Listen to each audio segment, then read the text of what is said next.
Hi, I am Mariah, a 38-year-old, a student and co-founder, but my life has been defined by a role many don't see: a caregiver. I was a teenage caregiver for my grandparents. Today, I am an adult caregiver for my mom.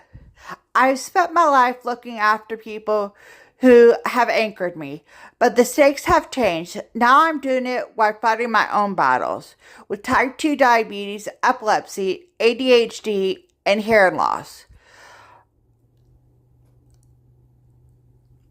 This is a story of a cycle that has shaped me into who I am. When most teens were worried about prom or exams, I was learning the architecture of the hospital ward when I wasn't the patient.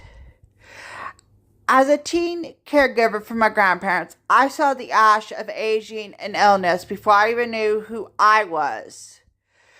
I learned to balance high school with medical terminology that had nothing to do with childhood illness.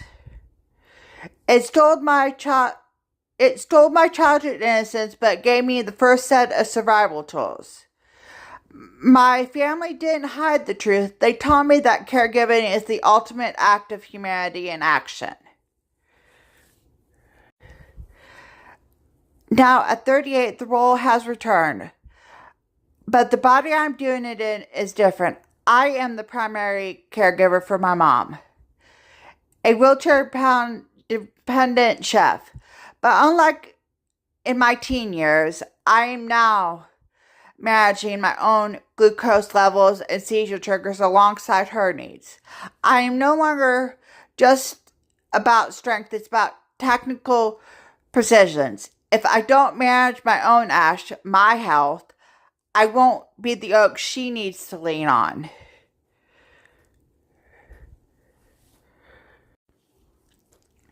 The hardest part about adult caregiving is the environment.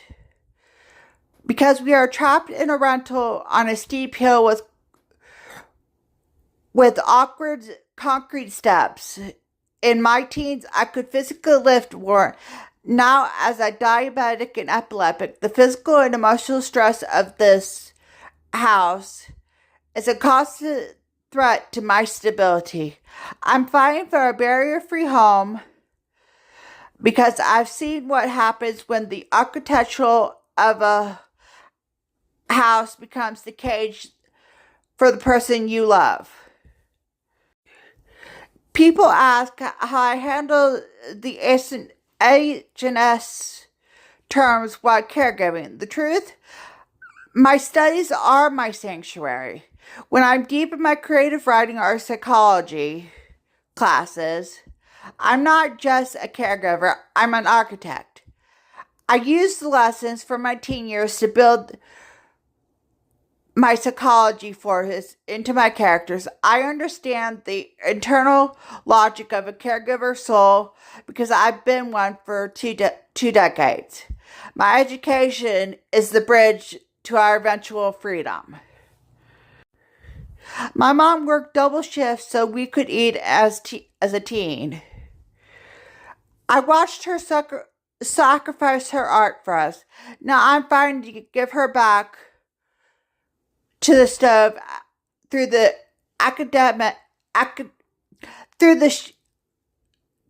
channel academic chef. Even with my own health struggles, we are reclaiming our culinary legacy. My grandma taught me that cooking is a creative outlet for those with nothing. We are turning the ash of our shared health struggles into a century story of resilience and hope. My grandpa, a soldier, taught me that I need to observe what goes on around me because those skills as a teen helped me out, especially when things got scary. And I use it now every time I feel a diabetic crash coming, or epileptic flicker. In caregiving, you have to be a tactile operative. You have to observe the symptoms, orient the emergency, and act with commitment. It is the only way to balance the hustle of a startup with the weight of a crisis. Being a caregiver, why nerve divergence means my brain is always running 20 treads at once. My ADHD allows me to manage the chaos of Ash and Oak Press, but it also means the mental load of caregiving is double. I have to use the information fortitude, achieve and index every medical detail, every academic note, because I can't afford to let a single detail slip through the fog. This is the grit behind the co-founder's title.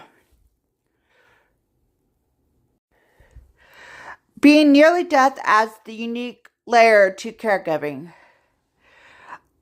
I have to be hyper aware of my mom's needs while relying on the Bluetooth hearing aids to stay connected to the lectures that are given. It is a tightrope, but it's this intensity what I bring to the sensory storyteller. I write with the details with such veracity because I spent the last 18 years not being able to hear the world as well as I did as a teen.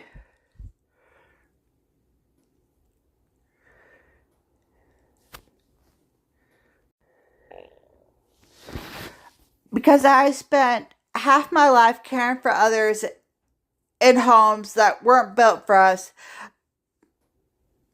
That ends now. I've submitted the paperwork for the homeowners program to buy an accessible home. We are moving from the ash of rentals to keep us prisoners towards an oak foundation we actually own. Every project, every person that subscribes and pushes us towards the numbers, every Ash and Oak partnership is a tactical move towards ensuring my mom never has to fear a set of stairs again.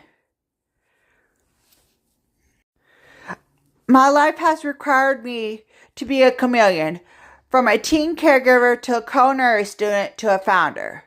This is a total genre fluidity. It is a core of our business. We can write the raw truth of unfiltered caregiver